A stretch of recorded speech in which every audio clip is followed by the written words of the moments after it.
el día de hoy es un tema, sí, relativamente largo, son varias diapositivas, pero varias son imágenes, ¿no? Así que vamos a terminar a la hora correcta. Aparte, como ya he estado hablando con algunos de sus compañeros que me he encontrado casualmente, mañana a más tardar les voy a enviar los temas que van a exponer ya desde la siguiente clase. Muy bien, entonces vamos a empezar hablando del primer tema de las dermatitis reaccionales, que es lo que corresponde a lo que es a las dermatitis de contacto, ¿no? Las dermatitis de contacto que tiene la característica de que también tiene otros nombres, ¿no? También se denomina eczema por contacto, el cual está caracterizado o sí se puede definir como un síndrome, ¿no? Que es un síndrome reaccional que está causado por la aplicación de sustancias en la piel. Habitualmente, estos tipos de dermatitis pueden ser eczematosas, pueden ser liquenificadas, o también pueden ser crónicas, ¿no? Tiene la característica de que se va a asociar a un irritante primario, ¿no? O algún mecanismo que pueda generar cierta sensibilidad. Y también puede haber algunos factores, ¿no? Que pueden favorecer, por ejemplo, la humedad, el tener una higiene inadecuada o tener factores atópicos, como iremos viendo. Eh, Se puede asociar a varios factores. La dermatitis de contacto es una de las causas más prevalentes por la cual los pacientes acuden a la consulta externa. Tiene la característica de que puede afectar a diversas razas, no tiene mayor predisposición en alguna raza y tampoco en ninguna edad y menos en ningún sexo, ¿no? Hay diferentes lugares donde va asociado, por ejemplo, el contacto con el líquen, perdón, con el níquel, con el cromo, con el látex, con la celulosa, es decir, con el papel, y también con el hule, ¿no? Es decir, por ejemplo, los guantes, las botas de hule, es decir, los guantes de goma, ¿no? Que esté compuesta y también hoy en día por el tipo de productos que utilizamos, muchos que son hechos en China, por ejemplo, que tienen ciertas características, sus fibras por las que están hechas, va condicionando, ¿no? La susceptibilidad a que uno pueda tener este tipo de dermatitis de contacto. También dentro de su etiopatogenia, como mencionábamos, va a ser el mecanismo, va a ser por un irritante primario, también puede ser por una sensibilización, ¿no? Es decir, puede ser,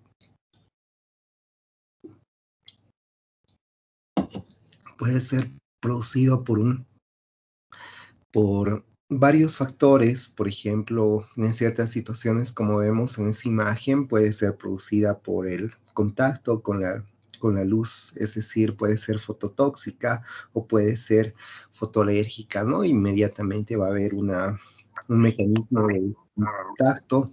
Luego también va a ser la dermatitis. ¿Alguien puede, por favor, apagar su micrófono? Les voy a silenciar. Gracias. Muy bien, entonces puede haber, como les mencionaba, puede ser por la exposición a la luz, es decir, fotoalérgica o fototóxica. También puede ser mediante un irritante primario, ¿no? Las que pueden ser por una sensibilidad previa o que no haya habido una sensibilidad previa también. Y también puede ser por otros factores, factores mecánicos o factores físicos, ¿no? Entre estos puede estar, por ejemplo, el contacto con el frío, el contacto con el calor, así como también por exposición repetida, ¿no? Frente a un antígeno o que va a actuar como una toxina y consecuentemente va a ir produciendo un daño celular si el contacto con esta sustancia es continuo, ¿no? Y en las cantidades suficientes, porque muchas veces estamos en contacto, pero no en la cantidad suficiente para que nos pueda producir una dermatitis por sensibilización, ¿no? O una dermatitis alérgica que puede ocurrir. A veces estas dermatitis de sensibilización, por ejemplo, hay una fase que condiciona, que induce a esta dermatitis que dura algunos días y que posteriormente estos alergenos van a tener la capacidad de penetrar la epidermis y posteriormente se van a unir a ciertas proteínas cutáneas y es lo que va a constituir un antígeno que va a reconocer por las primeras células de la respuesta inmune, es decir, las células de Langerhans, que posteriormente van a ser presentados hacia los linfocitos T y consecuentemente va a haber una proliferación de células T efectoras y ya después estas células van a entrar en la circulación y esto va a ir condicionando ciertas alteraciones, ¿no? Es decir, va a haber una reacción de hipersensibilidad que se da a lo largo de unas 48 horas aproximadamente. Entonces, esa tiene la característica. También hay otras, como mencionaba, que participa la luz solar y existen también otras que pueden ser fotoalérgicas. Las características clínicas de la dermatitis de contacto es la localización, por ejemplo, es variada, puede afectar los diversos segmentos corporales y obviamente la localización va a ser en función donde haya sido el sitio de contacto, ¿no? Que muchas veces puede ser sobre todo las áreas que están expuestas, sobre todo como vemos en la imagen, puede ser las manos, también pueden ser los pies, de acuerdo al tipo de, por ejemplo, en este caso, de zapato que se ha utilizado, como vemos en esa imagen, ¿no? A veces va a haber generalmente las agudas pueden ser por irritantes primarios, donde vamos a encontrar la presencia de eritema, puede haber también edema, puede incluso haber la presencia de vesículas o ampollas, o inclusive estas lesiones pueden progresar a la presencia de lesiones necróticas, ¿no?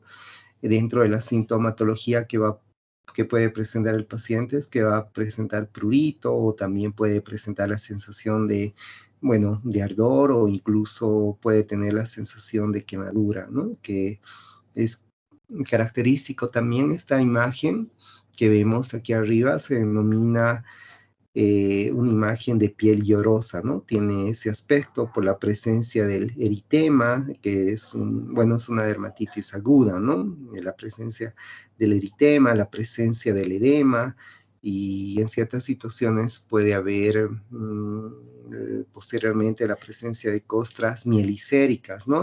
O inclusive hemáticas. Pero posteriormente, un proceso ya crónico, recurrente, como vemos acá, ya más que todo va a haber lesiones de liquenificación, incluso puede haber la presencia de escamas o la presencia de costras, ¿no?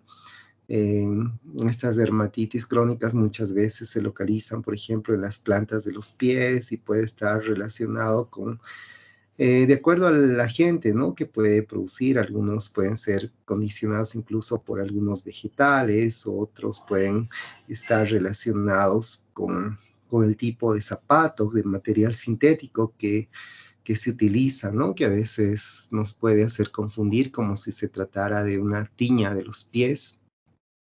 Entonces aquí, ¿no? Esa imagen en piel llorosa, la presencia de edema, la presencia de eritema, la presencia de vesículas, necrosis, ardor, ¿no? Entonces eso es lo característico de la aguda. Aquí vemos, por ejemplo, la presencia de costras mielicéricas y hemáticas, pero ya en la forma crónica ya la piel está liquenificada y escamas, o también ocasionalmente puede haber las costras hemáticas.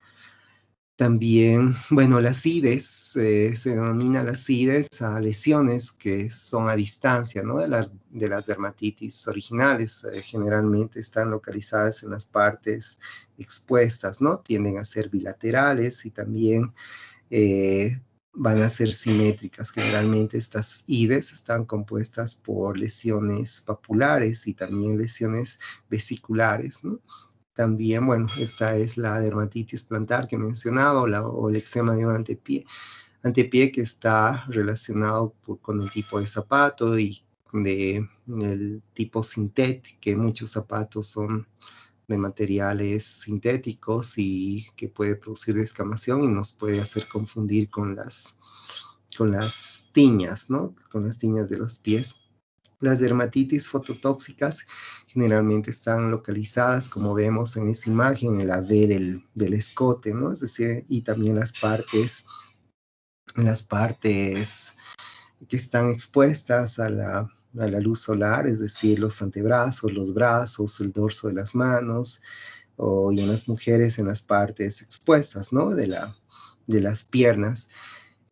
Tiene estas dermatitis fototóxicas tienen la característica tienen un aspecto de quemadura solar, es característico la presencia de eritema, la presencia, como vemos ahí, hay un eritema, también va a haber la presencia de vesículas, puede haber ampollas, el paciente va a tener la sintomatología que presenta por las características, por exposiciones, que va a tener ardor o incluso va a tener también la sensación de quemadura.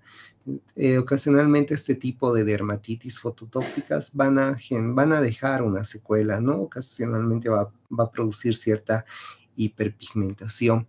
Las fitodermatitis también están relacionadas con el consumo de cítricos, ¿no? Generalmente es el contacto que tiene la boca o las manos y que va a presentar ciertas alteraciones, una pigmentación café oscura y esta fitodermatitis tenemos que ver, ¿no? La relación que haya estado expuesto, por ejemplo, el paciente a cítricos, es decir, a limas, limones, naranjas, otros productos cítricos. También hay alteraciones fotoalérgicas, ¿no? Que están en áreas, por ejemplo, bueno, no, lamentablemente no tengo aquí un dibujo, creo que en las imágenes que les voy a mostrar, sí, es una disposición monomorfa, ¿no? Y mientras que estas son polimorfas, tienen el aspecto de lesión, de un eczema, también pueden presentar ronchas, también pueden presentar pápulas, así como también vesículas. El paciente más que ardor va a referir prurito, ¿no? Y también a diferencia de las fototóxicas, estas no van a producir pigmentación. El estudio histopatológico, bueno, que no se recurre a hacer, pero si haríamos un estudio histopatológico, veríamos que la epidermis tiene la presencia o muestra edemas y como también la formación de vesículas, ampollas, el infiltrado tanto de eosinófilos y también como de linfocitos, ¿no? Eso es la característica dentro de los diagnósticos diferenciales, es muy importante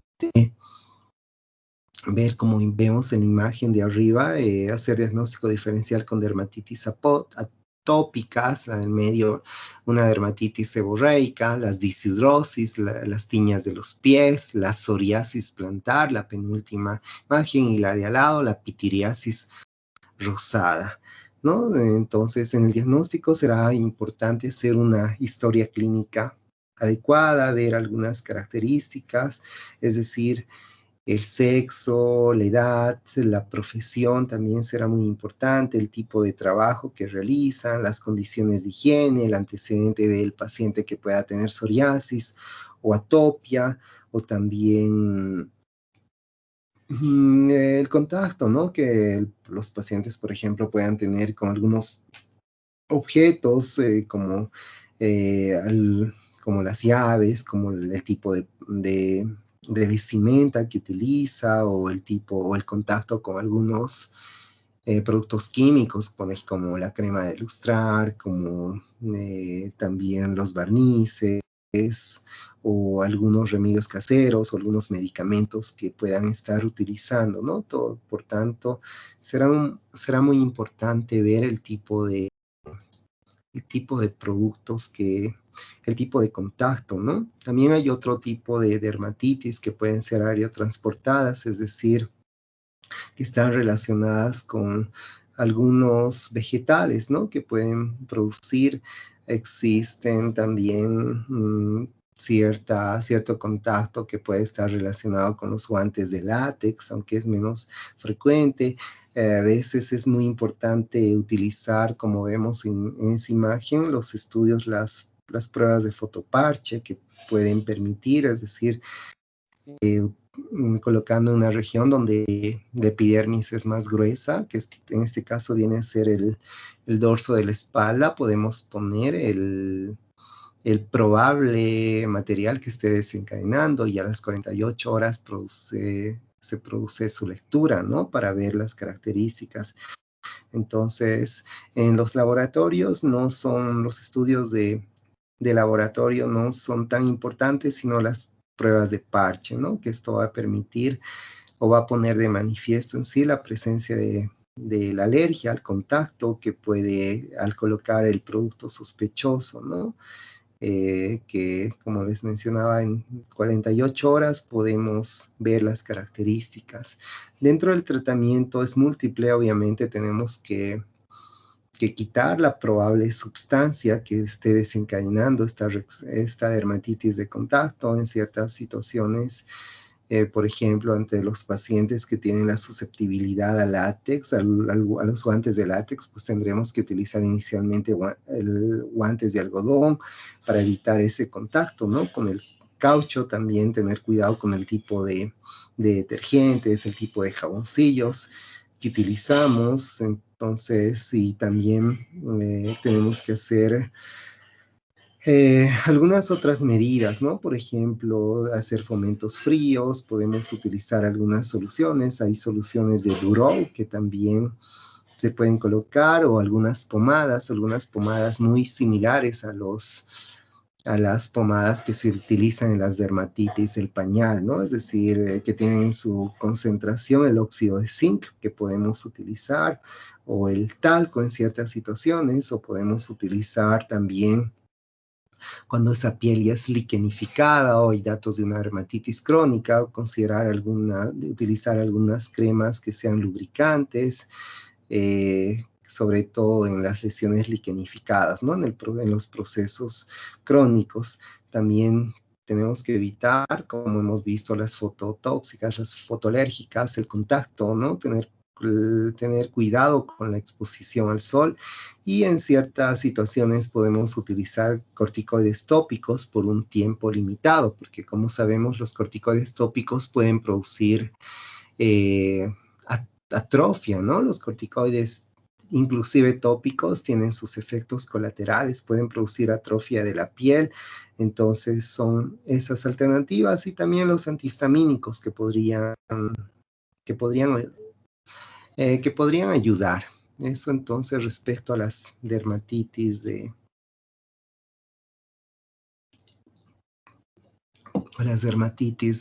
contacto, ¿no?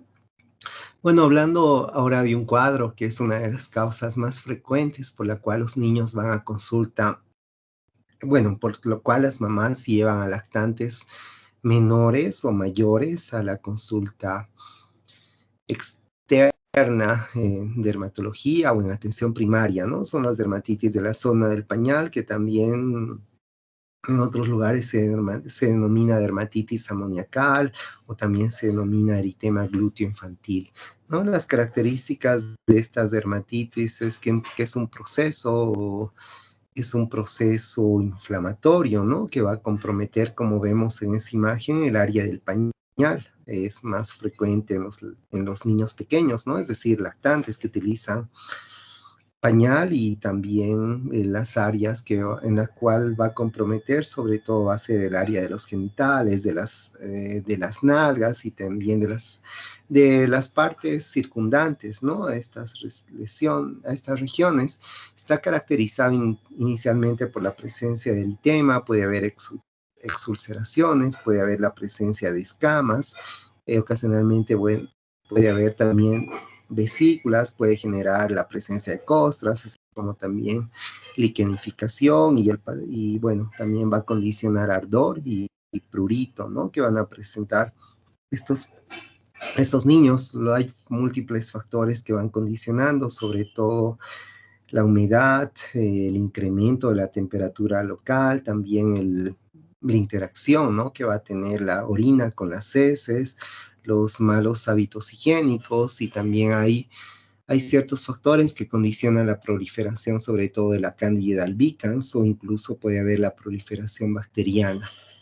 Dentro de la epidemiología, la dermatitis es una de las causas más frecuentes, ¿no? De dermatitis en niños que compromete alrededor del mundo. Es asociado obviamente al uso de estos pañales oclusivos, ¿no? Y también estas dermatitis del pañal van a estar presentes, ¿no? En adultos, en mayores, en los cuales no las características, las enfermedades que tienen impiden que puedan utilizar, bueno, que tengan el control de los esfínteres, ¿no? Y también puede ir condicionando esa situación. Entonces, dentro de la etiopatogenia va a depender de muchos factores, ¿no? De la edad, del tipo de alimentación, los hábitos higiénicos y también algunos factores, ¿no? Algunos factores que condicionan, es decir, el antecedente de una atopia o una dermatitis seborreica, que esto va condicionando a la maceración y también al contacto de las heces con la orina que puede ir condicionándonos. Entonces la humedad va a generar ciertas alteraciones de la capa córnea y consecuentemente esto va a alterar, ¿no? La función de barrera que cumple esa capa y consecuentemente esto va a predisponer, ¿no? a la mayor penetración a través de la epidermis de ciertos irritantes, de ciertos microorganismos y también esta alteración de esta barrera también va a condicionar que la fricción vaya dañando, ¿no? El estrato córneo y consecuentemente la barrera cutánea. Pero lo que es importante es el contacto, ¿no? De la orina con las heces. Sabemos que las ureasas de las heces va a condicionar que se degrade la urea de la orina y posteriormente se va a liberar el amoníaco y esto va a incrementar también el pH local y consecuentemente las lipasas, las proteasas de las heces fecales va a condicionar una irritación cutánea y también sobre todo va a afectar en las alteraciones de la barrera epidérmica, ¿no? Posteriormente va a haber eritema, va a haber cierta susceptibilidad, ¿no? A que la humedad sobre todo vaya incrementando el pH y consecuentemente esto es un medio, ¿no? Que condiciona que prolifere la Candida albicans o el Staphylococcus aureus, ¿no? Que tenemos que tomar en cuenta. Entonces, dentro del cuadro clínico se puede clasificar las dermatitis del pañal como irritativas, como intertriginosas, como sifiloide, como vesículo pustular y también como vegetante, ¿no? La característica del cuadro clínico de la forma irritativa, como vemos en esa imagen, habitualmente es un eritema, el cual no va a producir síntomas. Posteriormente este eritema se va a diseminar, es decir, no solo va a comprometer los genitales, también el glúteo y también la parte del periné y obviamente también puede comprometer toda el área que va a estar, en el cual está el pañal, ¿no?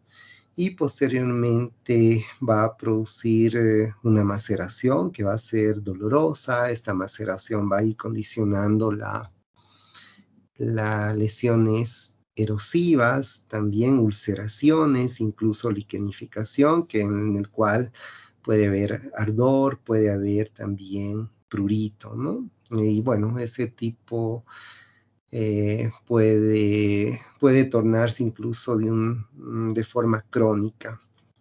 Después hay una forma intertriginosa, que la intertriginosa sobre todo está asociada a las dermatitis perivulvares, ¿no? O está asociada también a infecciones por enterobacterias.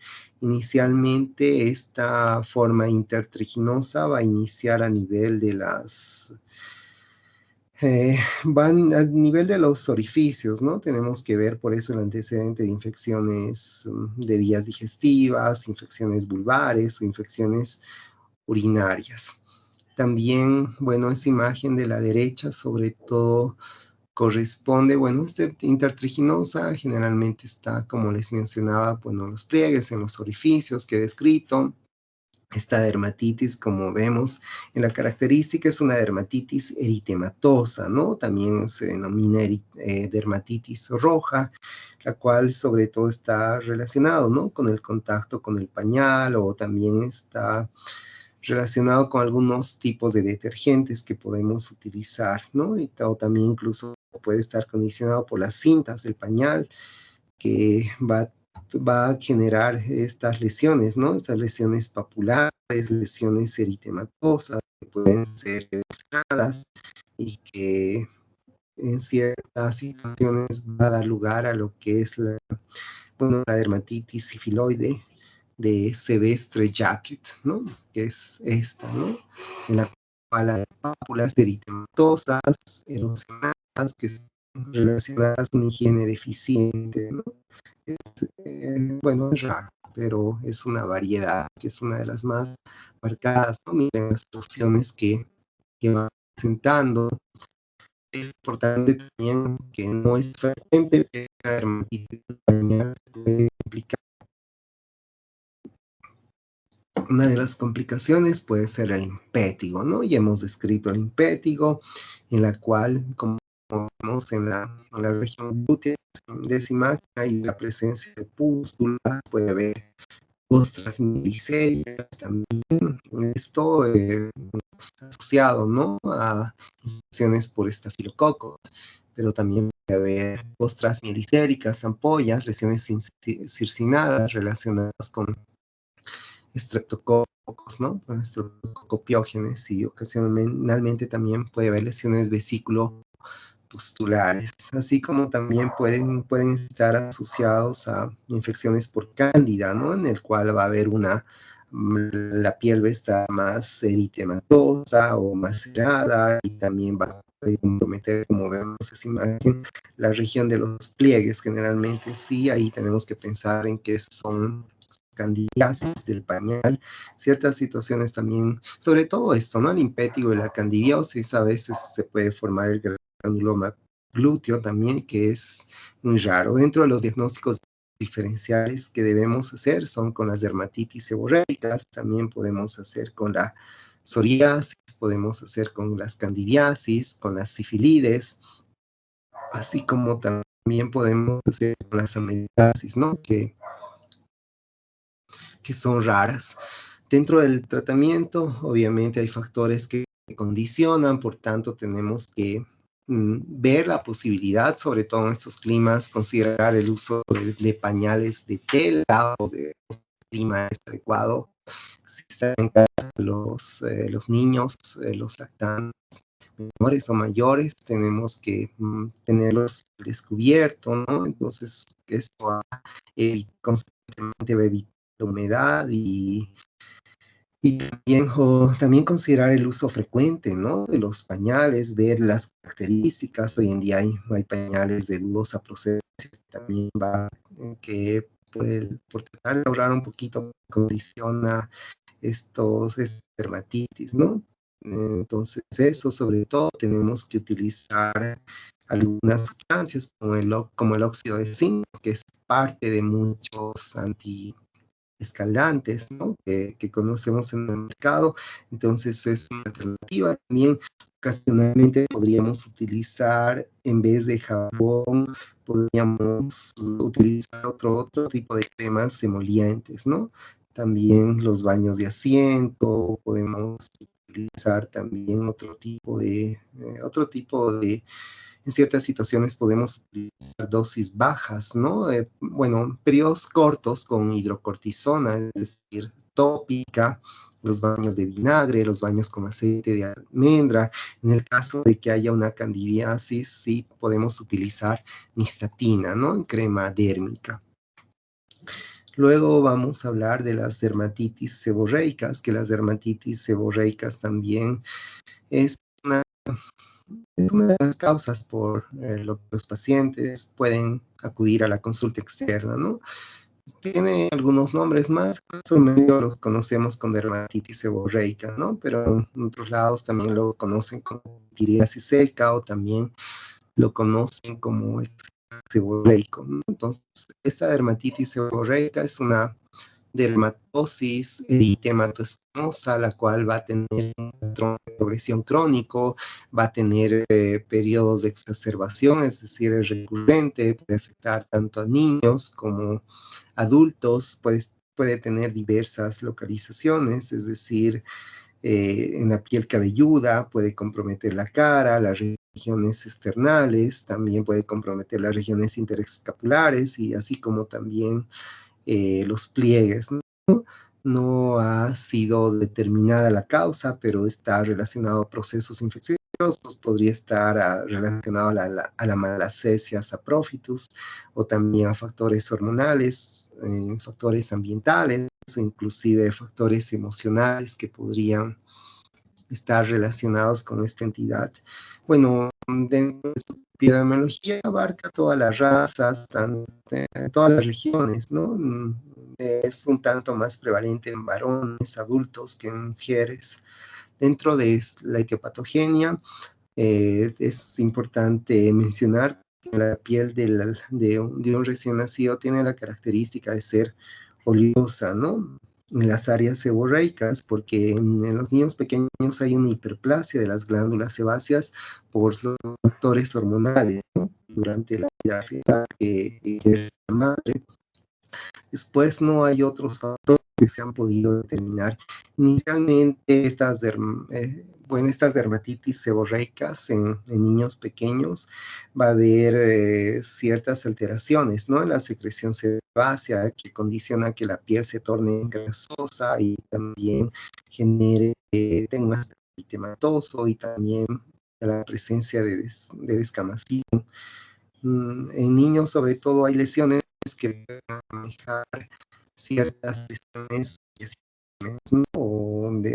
Y posteriormente va progresando un periodo de 10 años con este riesgo, ¿no? De que los pacientes puedan cursar con dermatitis seborreicas o también dermatitis atópica. Hay ciertos factores predisponentes, como mencionaba, factores bacterianos, factores emocionales, incluso alimentarios o también puede estar relacionado con factores relacionados con patología cardíaca, en pacientes con insuficiencia cardíaca, pacientes con hipertensión arterial y aunque no está bien determinado, la malacesia podría estar involucrada, ¿no? Habitualmente esta malacesia o el Pityrosporum ovale, como se conoce también, forma parte, ¿no? De la flora normal de la piel, pero en ciertas situaciones podría convertirse en oportunista, ¿no?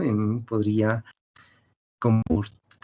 convertirse en un elemento potencialmente patógeno, es decir, que esta malacesia habitualmente conforme pasa el tiempo o conforme nos hacemos mayores va disminuyendo, al mismo tiempo con su disminución está relacionado también con la disminución de los lípidos, ¿no? A nivel de la piel y cuando hay ciertas alteraciones, se ha visto que esta malacesia podría generar cierta transformación de los triglicéridos en ácidos grasos irritantes, ¿no?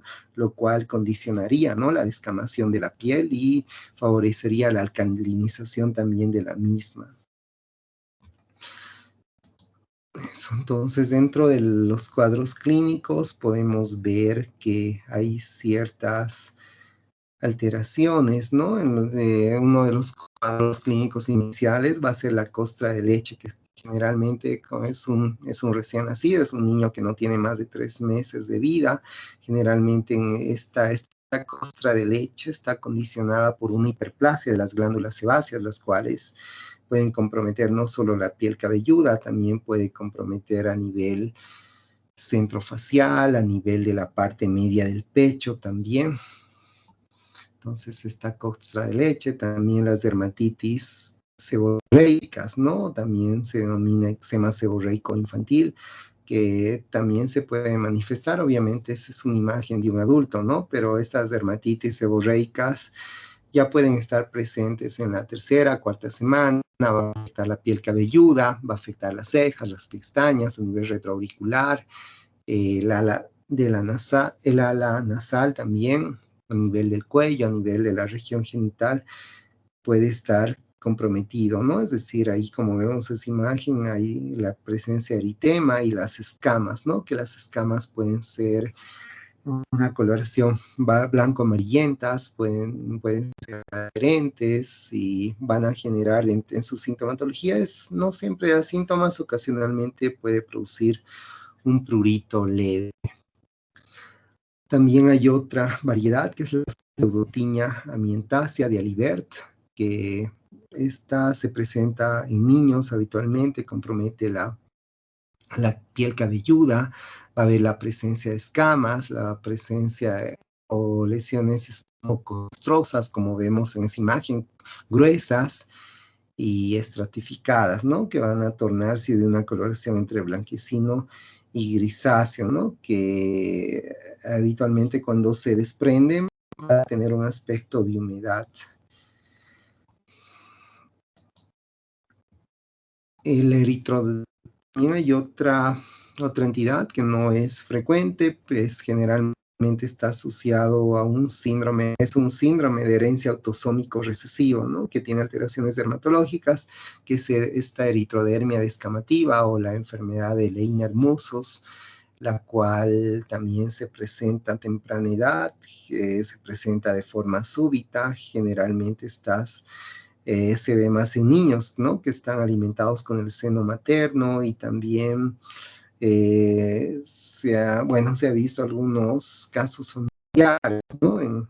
Por eso es hereditario, en la cual va a haber ciertas alteraciones que inician a nivel de la piel, posteriormente va a comprometer los pliegues y va a generar un eritema intenso, va a haber una descamación que inclusive, como vemos en esa imagen, puede comprometer toda la superficie cutánea, ¿no? Sobre todo va a ser más evidente a nivel de la cara, así como también puede presentar otros síntomas, puede presentar diarrea, puede presentar otras alteraciones sistémicas. A veces esta entidad tiene relación con la candidiasis cutánea. Otro cuadro son las pitiriasis capitis, o también se denomina pitiriasis zika, ¿no? La cual, como vemos en la imagen, afecta a la piel cabelluda, hay descamación, la cual esta descamación puede ser blanquecina o puede ser grisácea y también puede cursar con prurito leve. La pitiriasis esteatoide, que también compromete toda la piel cabelluda, puede incluso hasta el margen de la implantación del pelo, ahí es donde va a conformar lo que es la corona seborreica, ¿no? Así también puede afectar las cejas, los pliegues nasogenianos, puede presentar la presencia de eritema o también puede presentar escamas, ¿no? Que tienen la característica, o de escamas grasosas, ¿no? O también son escamas de un color amarillo sucio, que así también se denomina. Las dermatitis seborreicas faciales, que como vemos en esa imagen, va a afectar el ala de la nariz de forma simétrica, también afecta a los pliegues nasogenianos y también afecta a las mejillas, ¿no? Tienen una distribución en alas de mariposa, ¿no? Ahí va a haber un eritema descamativo, una descamación fina, ¿no? Y también va a haber la presencia de tapones foliculares. Puede incluso afectar las regiones retroauriculares o inclusive puede comprometer parte del conducto auditivo externo. La blefaritis marginal, como vemos en la imagen inferior, afecta el borde libre de los párpados, genera un eritema y una descamación leve, y en ciertas situaciones va acompañada del orzuelo, ¿no? Y también va a haber algún momento que va a haber la pérdida de las pestañas, así como también no solo la parte inferior, la parte anterior también puede estar comprometida, ¿no? Las dermatitis, la imagen de arriba que corresponde a una dermatitis seborreica de la barba, pero también puede comprometer el bigote, tiene la o también puede comprometer el pubis, ¿no? Tiene la característica de ser de presentar un enrojecimiento difuso, ahí va a haber la presencia de escamas, que también a veces está relacionado, como vemos en la imagen, hay las lesiones pustulares, ¿no? Foliculares. Existen otro tipo de dermatitis también, pero que son un tanto frecuentes, ¿no? Tenemos que ver que estas dermatitis pueden tener complicaciones, así como también puede estar asociado, ¿no? A enfermedades relacionadas, sobre todo con las dermatitis de contacto, o, o como las candidiasis también, o con las infecciones piógenas. Y tendríamos que hacer un estudio histopatológico, veríamos que hay lesiones hiperqueratósicas con acantosis y edemas intracelulares que pueden estar presentes, ¿no? Y bueno, en la dermis va a haber la presencia de capilares dilatados, también va a haber infiltrados de leucocitos.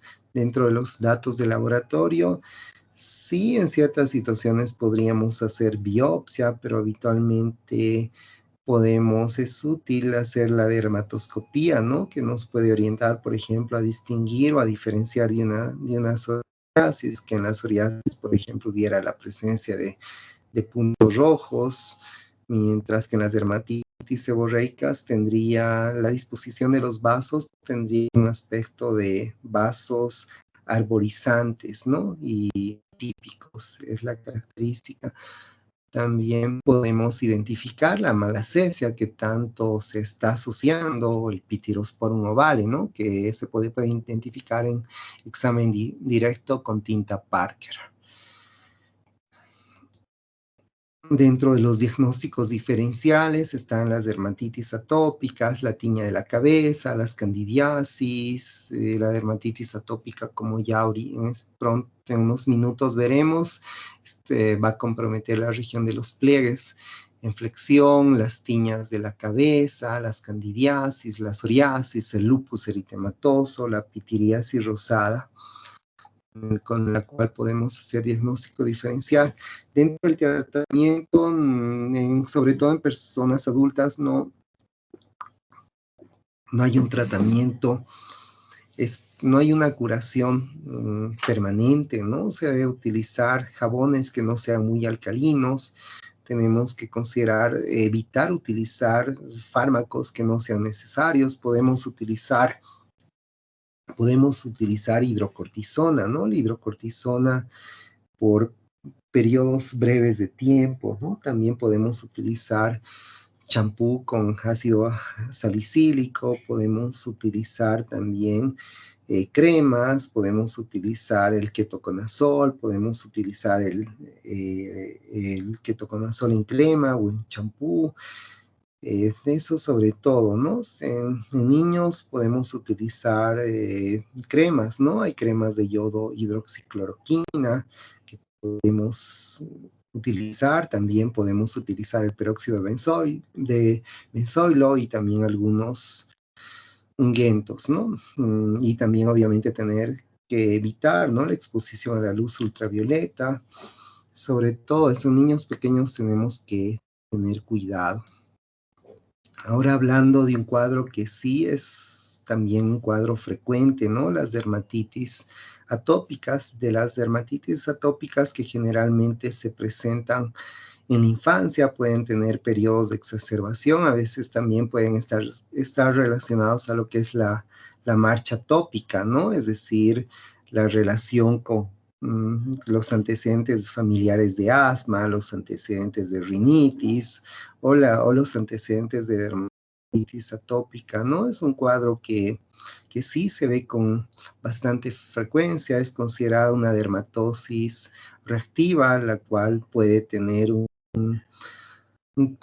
tener ciertas características pruriginosas, crónicas, recidivantes, va a tener la característica de que va a afectar los pliegues, sobre todo esta dermatitis atópica se va a presentar a temprana edad, ¿no? Es decir, en la lactancia y una edad en una edad escolar. También en otros lugares se denomina prurigo de Weisner o también se denomina eczema de lactante, ¿no?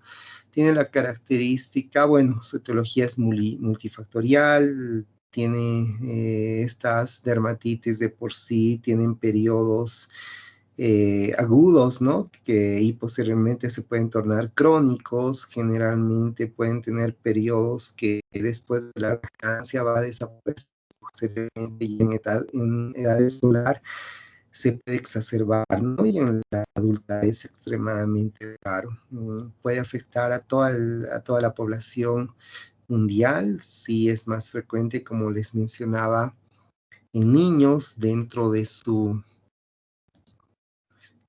etiopatogenia hay ciertos factores, ¿no? Hay cierta predisposición genética o ciertos datos de hipersensibilidad o algunos factores inmunitarios que podrían estar relacionados con esta entidad, ¿no? Entonces, bueno, también dentro de los factores constitucionales o genéticos, se ha visto que podrían ser factores familiares, ¿no? Se han descrito, por ejemplo, ciertos antígenos de histocompatibilidad que podrían estar relacionados que puedan padecer este proceso.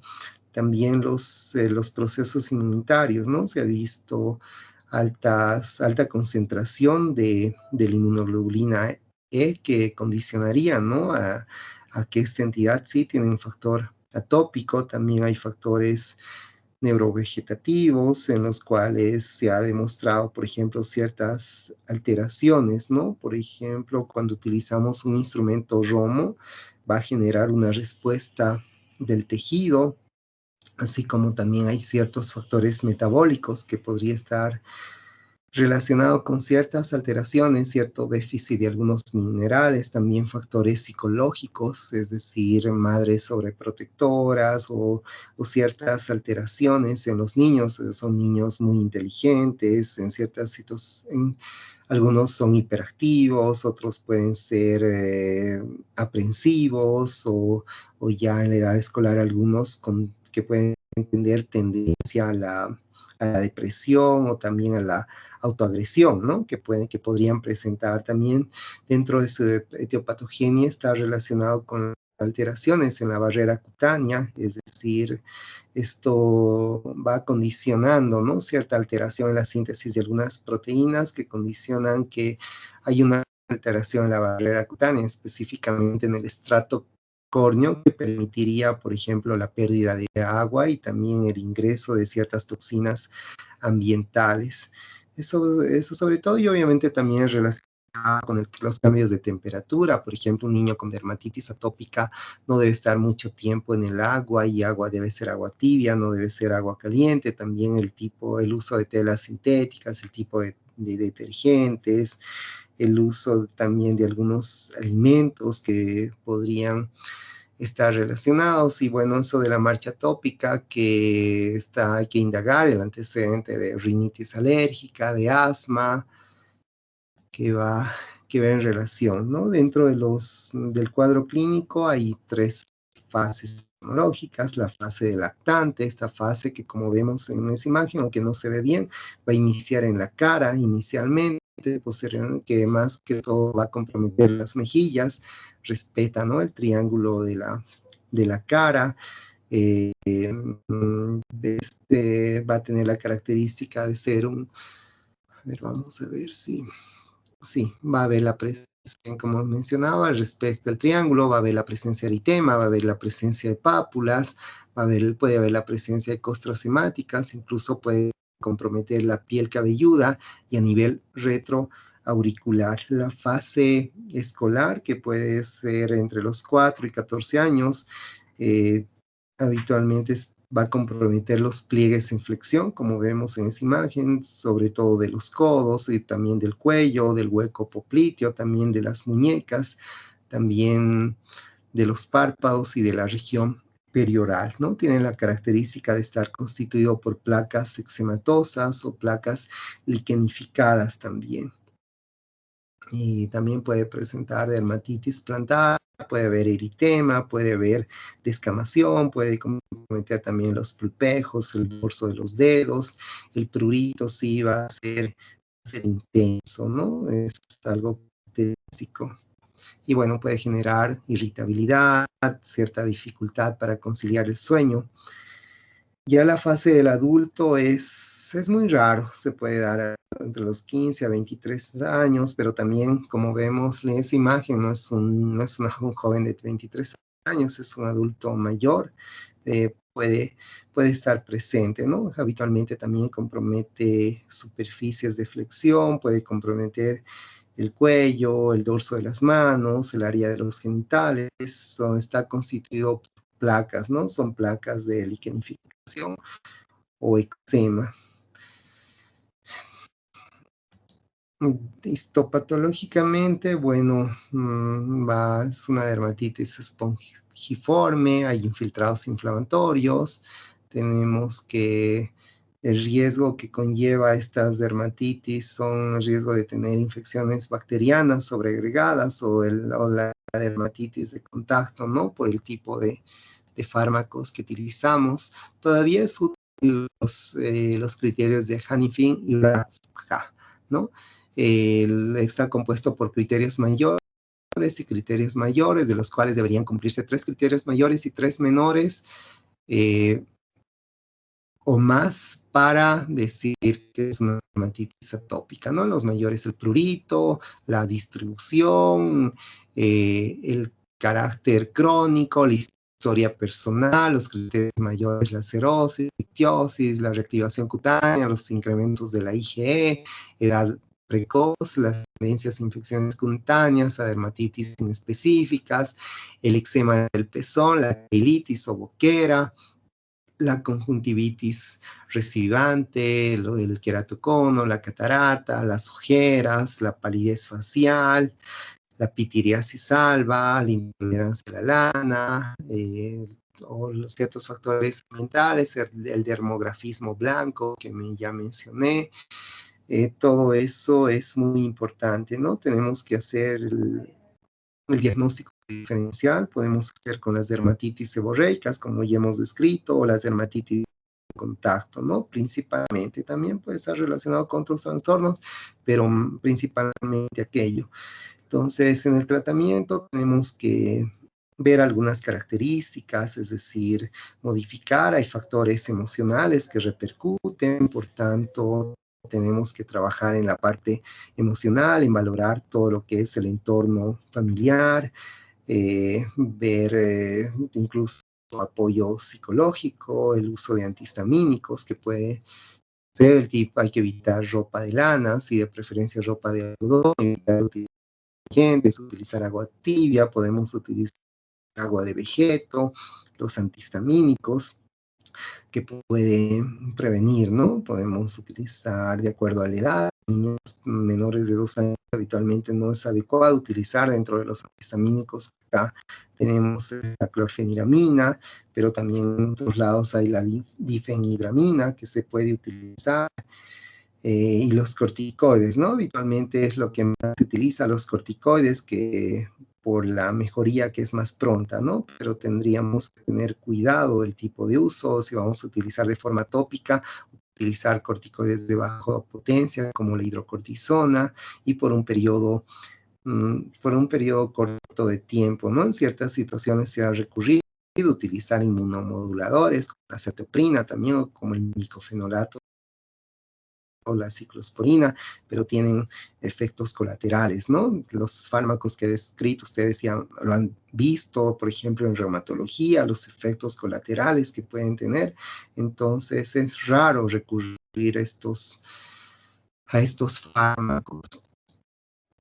El prurigo actínico también como vemos en esa imagen, es una fotodermatosis de las partes que están expuestas a la luz solar, ¿no? Este prurigo actínico tiene la característica de tener una evolución crónica, es pruriginosa y también es polimorfa, ¿no? Está constituido por lesiones eritematosas, hay la presencia de lesiones papulares, incluso va va a haber, incluso va a haber lo que es la presencia de, bueno, como mencionaba, eritema, pápulas, costras hemáticas, puede haber liquenificación, incluso puede haber una queilitis y va a haber una afectación también conjuntival, ¿no?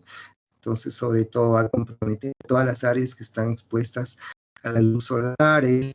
Se ha visto que hay cierta, es un tanto más prevalente en ciertas razas, sobre todo en, en indígenas o mestizos, ¿no? Que viven por altitudes por encima de los 1500 metros, ¿no? No se ha visto dentro de su etiopatogenia algo específico, pero se ha relacionado también con alelos del complejo mayor de histocompatibilidad, pero sobre todo es la exposición a la luz ultravioleta, ¿no? Que condicionan ciertas alteraciones en la inmunidad celular. Hay también factores alimentarios, factores genéticos que podrían estar presentes, ¿no? Hay tres formas clínicas: la eritematosa, las pápulas y las grandes pápulas, ¿no? Dentro de las características clínicas, habitualmente se presenta antes de los 10 años, va a estar localizado más en lo que es la frente, en lo que es las mejillas, como vemos en esa imagen, en el dorso de la nariz, puede comprometer los pabellones auriculares y también las áreas expuestas, ¿no? Es decir, la parte del escote, la parte de los brazos y antebrazos, el dorso de las manos también.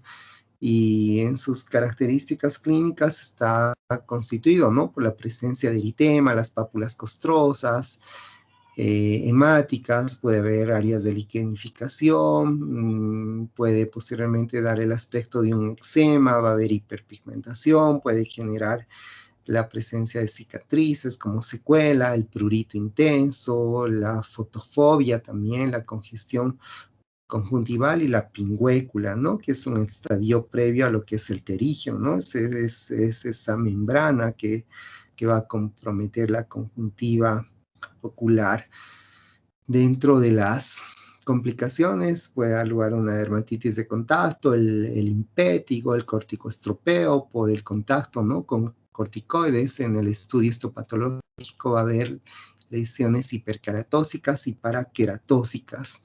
Dentro del diagnóstico diferencial podemos hacer con dermatitis atópica, con fotosensibilización por productos locales, por una urticaria, también con el lupus eritematoso sistémico, ¿no? Entonces, las medidas preventivas es la protección física, es decir, el uso de sombreros, sombrillas, utilizar ropa de algodón, podemos utilizar vía oral cloroquina, podemos durante varios meses también podemos utilizar la talidomida, y bueno, también podemos utilizar el óxido de zinc, ¿no? Aplicar, hay que evitar exposición a la luz ultravioleta, eh, sobre todo esos cuidados se tienen que tener. La pitiriasis salva que también es frecuente en niños, yo, con mucha frecuencia, y confundimos muchas veces de que se trate de una, de una micosis cutánea, ¿no? También se denomina impétigo seco, dartos volante, ¿no?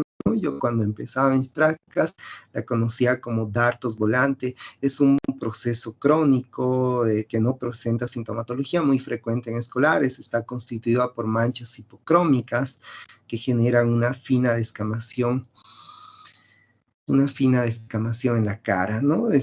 No hay una causa exacta. Se ha relacionado, por ejemplo, con el uso, bueno, se ha relacionado con infecciones por Staphylococcus aureus y por Streptococcus viridans, ¿no? También se ha visto que podría ser una reacción cutánea, un proceso infeccioso. También se ha relacionado con un mal higiene, por la piel seca, también, o por la exposición excesiva a la luz ultravioleta. Se ha visto alteraciones, ¿no? En la capa córnea, y esa hipocromía podría estar asociada al tamaño, una disminución, ¿no? Del tamaño de los melanosomas. En el cuadro clínico está localizado en la cara, en las mejillas, en la región maseterina, frente al orificio nasal, al conducto auditivo, a los antebrazos, está constituida por manchas hipocrómicas, ¿no? Que están rodeadas por una hiperpigmentación, pueden variar entre 1 a 5 centímetros de diámetro aproximadamente, y bueno, son pequeñas escamas finas que está constituida, que pueden desprenderse fácilmente, ¿no? Rara vez va a presentar eritema. Dentro del diagnóstico diferencial podemos hacer con la dermatitis solar, con la pitiriasis versicolor, con los nevos acrómicos, con el vitiligo, en el estudio histopatológico, en la biopsia, con fines académicos, podemos ver la hiperkeratosis, ¿no?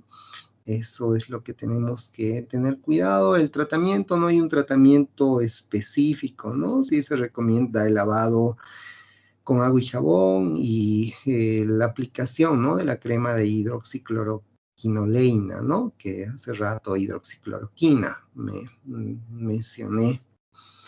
Y bueno, también evitar ciertos... bueno, eso, el tratamiento en realidad no es un tratamiento inespecífico. Se podría utilizar pomadas queratolíticas con ácido salicílico, ¿no? También pautas breves de hidrocortisona. Y finalmente la urticaria, que es considerada un síndrome reaccional de la piel y de las mucosas, que produce la presencia de ronchas, las cuales van a ser pruriginosas, incluso puede generar un angioedema que puede durar incluso algunas o varias horas, ¿no? Que puede tener un origen inmunitario o no inmunitario, o un origen desconocido. Toda la población está expuesta, ¿no? A tener una urticaria. Es un tanto más prevalente en mujeres que en varones, sobre todo entre los 40 años, y también hay otros factores, ¿no? Que pueden desencadenar, factores psicológicos, picaduras, mordeduras, agentes físicos o otras sustancias, ¿no? Penetrantes que podrían condicionar, ¿no? Incluso algunos alimentos, infecciones virales como la hepatitis A, infecciones parasitarias, las urticarias colinérgicas, es decir, asociadas a la temperatura, ¿no? Es decir, al calor, o también podría estar relacionados con la tensión emocional o la exposición a un baño caliente. La roncha o abón se origina por la vasodilatación, ¿no? Que hace un incremento de la permeabilidad capilar, que esto es dependiente de la histamina, ¿no? Que está secretada por los mastocitos, y también por otras sustancias. Pueden estar involucradas la serotonina, las prostaglandinas, la acetilcolina, ¿no?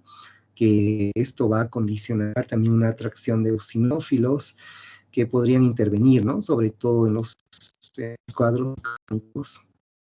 Dentro de la clasificación puede ser inmunitaria, idiopática, o también puede ser en función al tiempo de duración, ¿no? Como la urticaria aguda, que dura menos de 6 semanas, la crónica mayor de 6 semanas, de acuerdo al cuadro clínico, si es común, una urticaria física por contacto, una vasculitis urticariana, o el angioedema, ¿no? Dentro del cuadro clínico puede ser circunscrita, puede ser diseminada, puede ser generalizada, ¿no? Con la presencia de ronchas o abones que pueden tener número variable, que pueden cursar con prurito intenso, y pueden variar la evolución entre algunos minutos o inclusive horas, ¿no? Que cuando ya dijimos, cuando es menos de 6 semanas es aguda, o puede ser crónica también, ¿no? Existen algunas variedades, como es la urticaria facticia, ¿no? Que aparecen ronchas lineales al flotar la piel, ahí hay un dermografismo.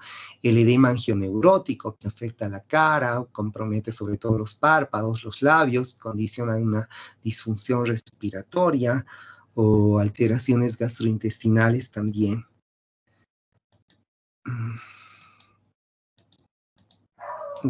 Bueno, está un poco lento un ratito, vamos a esperar, por favor, ojalá que podamos terminar.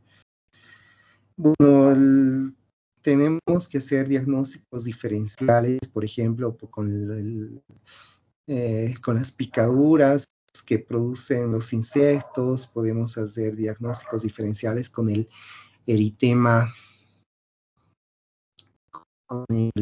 bueno, con el eritema anular también.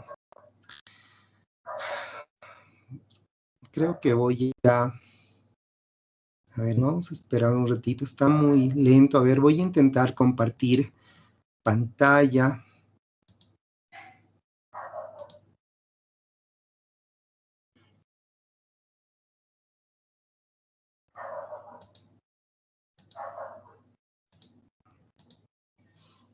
Muy bien,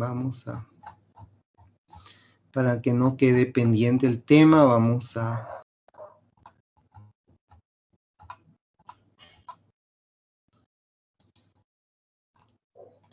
continuar, ¿no? Entonces también las urticarias por contacto que compromete las manos, la boca, están asociadas al látex, las vasculitis urticarianas que están condicionadas por ronchas, una pigmentación violácea, hay fiebre, hay la presencia de artropatías, los diagnósticos diferenciales con el prurigo por insectos, con el eritema polimorfo, con el eritema anular, con la urticaria pigmentaria.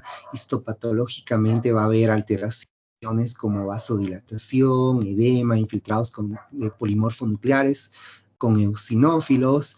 Tenemos que hacer también, bueno, varias pruebas, ¿no? Para el diagnóstico podemos hacer, habitualmente no es adecuado hacer exámenes ordinarios, podemos utilizar en la urticaria crónica podemos hacer una biometría hemática, ¿no?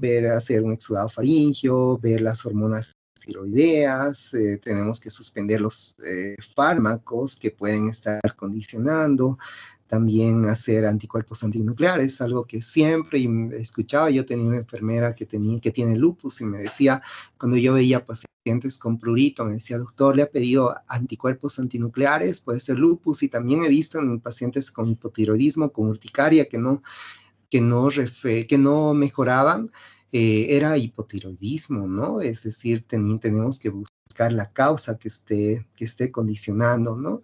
Tenemos que ver qué factores físicos pueden estar desencadenando, por ejemplo, el frío, el calor, es decir, el baño aplicando un baño caliente de un brazo, la exposición a la luz ultravioleta para considerar que es una urticaria solar, o el ejercicio o el baño caliente para orientar una urticaria colinérgica, una vasculitis urticariana que en ciertas situaciones ameritará hacer una biopsia, ¿no? O solicitar una química sanguínea, o solicitar anticuerpos antinucleares.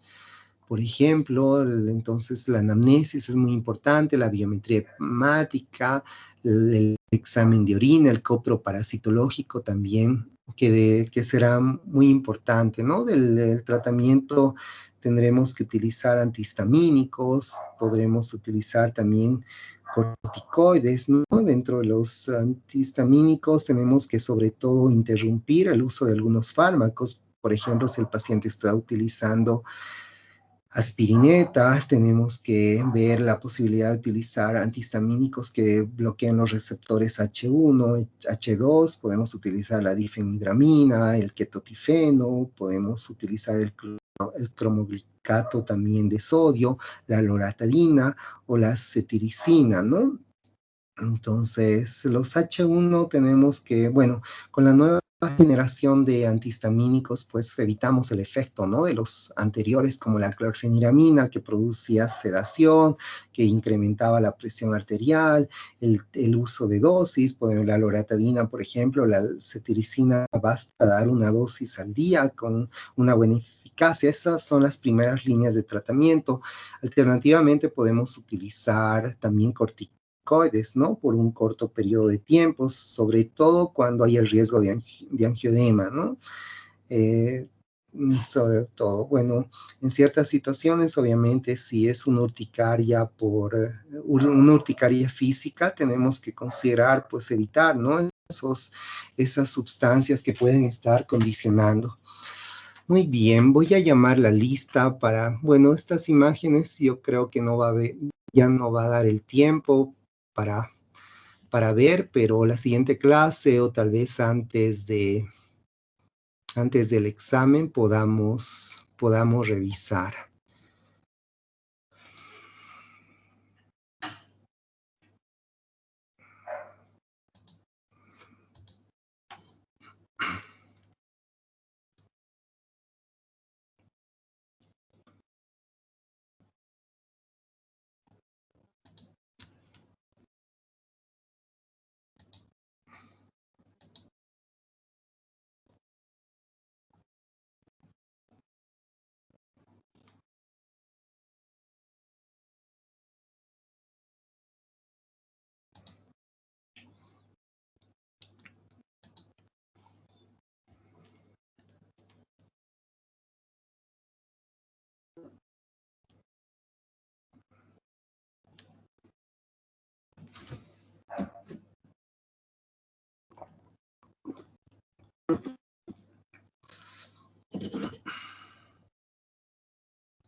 Laura Álvarez.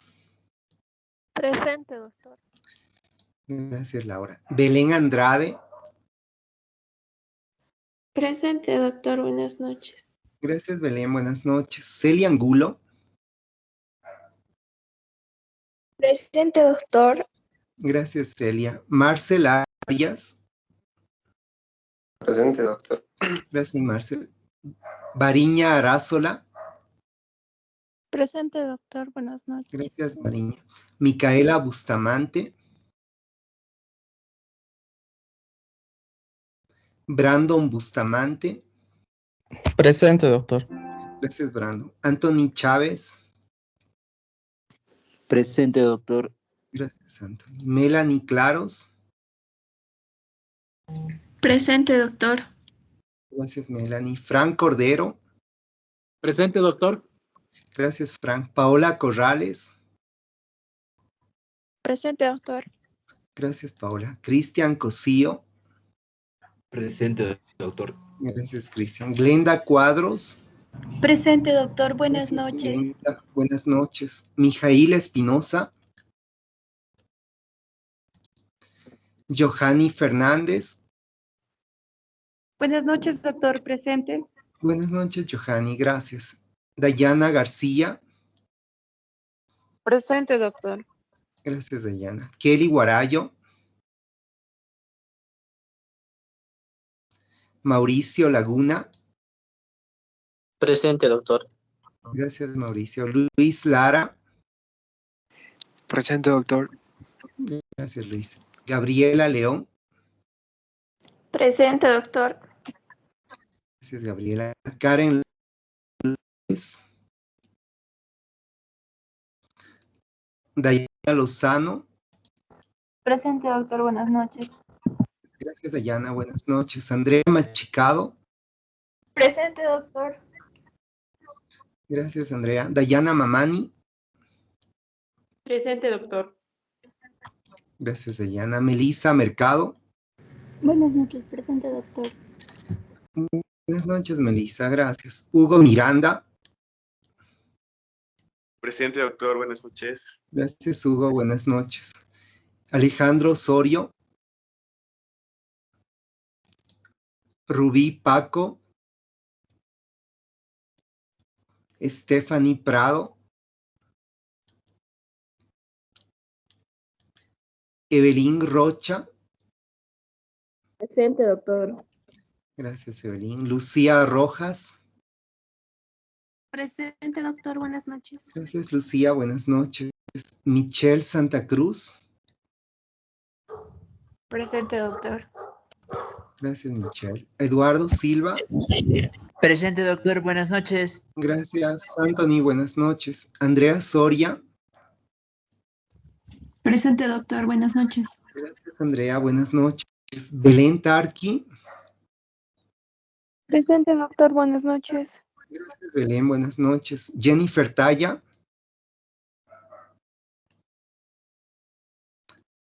Sara Ticona. Geraldine Torrico. Presente, doctor. Gracias, Geraldine. Buenas noches. Lady Valdés. Eric Vargas. Presente, doctor. Eric Vargas. Gracias, Eric. Jessica Vargas.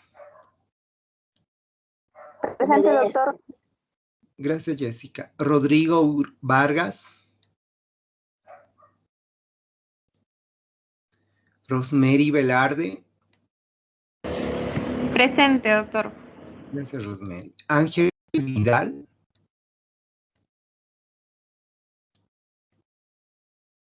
Pamela Yugar. Presente, doctor. Gracias, Pamela. ¿Alguien que no haya llamado?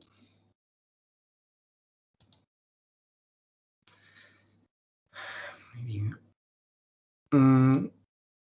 A ver, las imágenes. Bueno, creo que ya falta un minuto. En un minuto no vamos a poder terminar las imágenes. No sé si tienen alguna pregunta en este último minuto respecto al tema.